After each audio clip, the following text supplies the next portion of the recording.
Polynomial functions, factor theorem. What are they?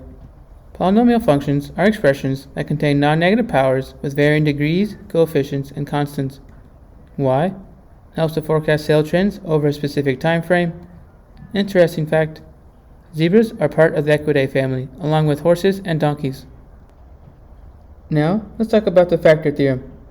First, we need some background knowledge.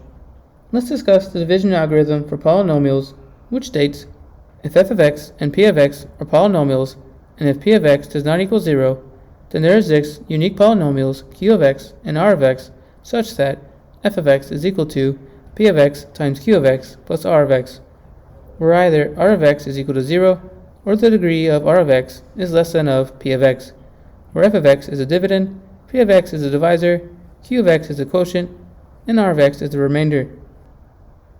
One way to find each of these terms is long division. Using the terms, let's write the answer.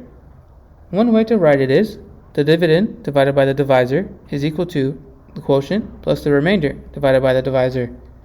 And the other way is the dividend is equal to the quotient times the divisor plus the remainder. Let's take a look at a quick example to see how it is written with numbers.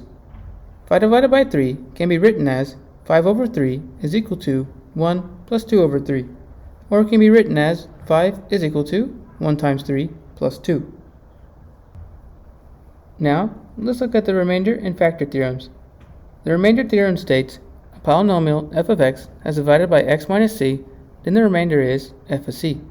And the factor theorem states a polynomial f of x has a factor x minus c, and if and only if f of c is equal to 0. Now, let's take a look at the example we're going to discuss in today's video. Now, let's read the steps.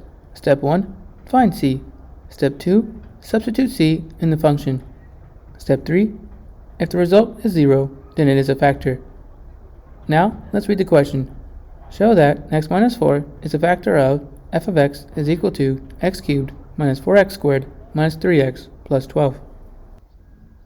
First, we're going to use long division to find our remainder. Let's set it up.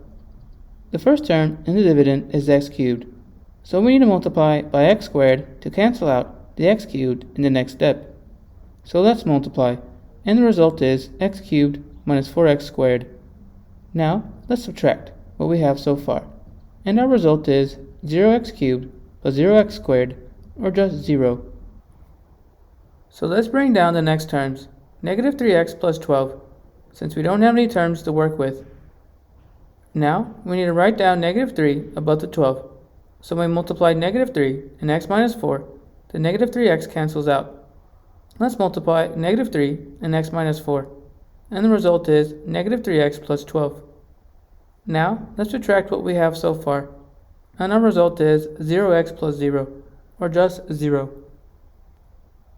What do we think this means using the remainder and factor theorems? That's correct. Since the remainder is 0, x minus 4 is a factor. We have proven x minus 4 is a factor, but sometimes you don't want to use long division.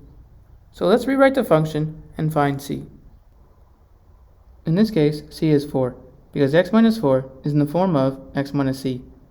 So let's substitute 4 for each x, and now we have f of 4 is equal to 4 cubed minus 4 times 4 squared minus 3 times 4 plus 12.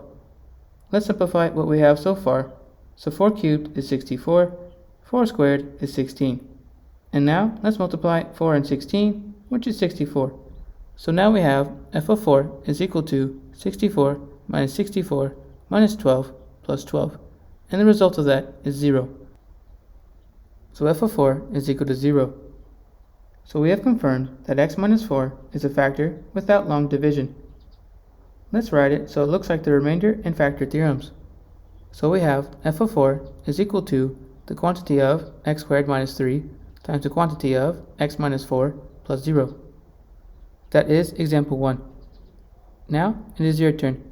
So go ahead and pause the video here so you can take your time to answer this question, and I'll show you the result in 3, 2, and 1. Did you get it correct? Fantastic. If not, there's always tomorrow.